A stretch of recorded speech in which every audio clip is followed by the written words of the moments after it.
Praise the Lord. സ്നേഹമുള്ളവരെ, ഓരോരുത്തർക്കും താന്താങ്ങളുടെ പ്രവൃത്തികൾക്കനുസരിച്ച് ദൈവം പ്രതിഫലം നൽകും.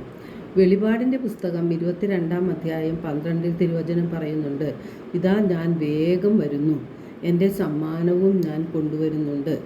ഓരോരുത്തർക്കും സ്വന്തം പ്രവൃത്തികൾക്കനുസൃതം പ്രതിഫലം നൽകാനാണ് ഞാൻ വരുന്നത് എന്ന്. ഇപ്പം സൽപ്രവൃത്തികളിൽ നാം സ്ഥിരമായി നിന്നാൽ ദൈവം നമ്മെ ഉന്നത സ്ഥാനത്തേക്ക് ഉയർത്തും.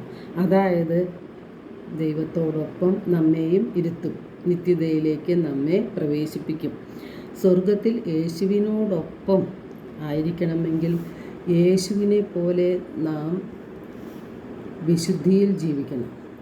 തിന്മകൾ ഉപേക്ഷിച്ച് വിശുദ്ധിയിൽ ജീവിക്കുമ്പോഴാണ് നാം ദൈവത്തോടൊപ്പം യേശുവിനോടൊപ്പം ജീവിക്കാൻ നമുക്ക് സാധിക്കുന്നത്. നമ്മുടെ വിശുദ്ധീകരണമാണ് ദൈവം അഭിലഷിക്കുന്നത്. വിശുദ്ധി കൂടാതെ ആർക്കും ദൈവത്തെ കാണുവാൻ സാധിക്കുകയില്ല.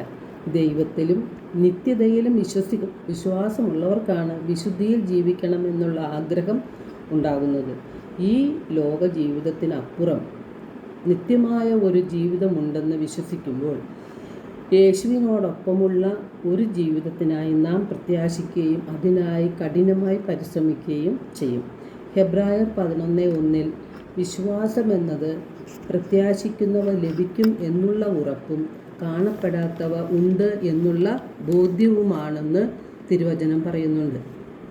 യേശു പറഞ്ഞിട്ടുണ്ട്, നശ്വരമായ അപ്പത്തിനു വേണ്ടി അധ്വാനിക്കാതെ അനശ്വരമായ അപ്പത്തിനു വേണ്ടി അധ്വാനിക്കുവിൻ എന്ന്. വിശുദ്ധ മത്തായിയുടെ സുവിശേഷം 6:33 യേശു പറഞ്ഞിട്ടുണ്ട്, നിങ്ങൾ ആദ്യം അവിടുത്തെ രാജ്യവും അവിടുത്തെ നീതിയും അന്വേഷിക്കുക, അതോടൊപ്പം മറ്റുള്ളവയെല്ലാം നിങ്ങൾക്ക് ലഭിക്കും. അപ്പോൾ നാം ഭൂമിയിൽ നിക്ഷേപം കരുതി വയ്ക്കരുത്, സ്വർഗത്തിൽ നിക്ഷേപം കരുതി വയ്ക്കാൻ യേശുനാഥൻ നമ്മോട് പറഞ്ഞിട്ടുണ്ട്.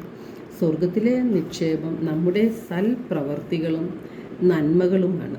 നമ്മുടെ ചിന്തകളും മനോഭാവങ്ങളും പ്രവർത്തനങ്ങളും നന്മ നിറഞ്ഞതാകുമ്പോൾ നിത്യതയ്ക്ക് നാം അർഹരായി മാറുകയാണ് ചെയ്യുന്നത്.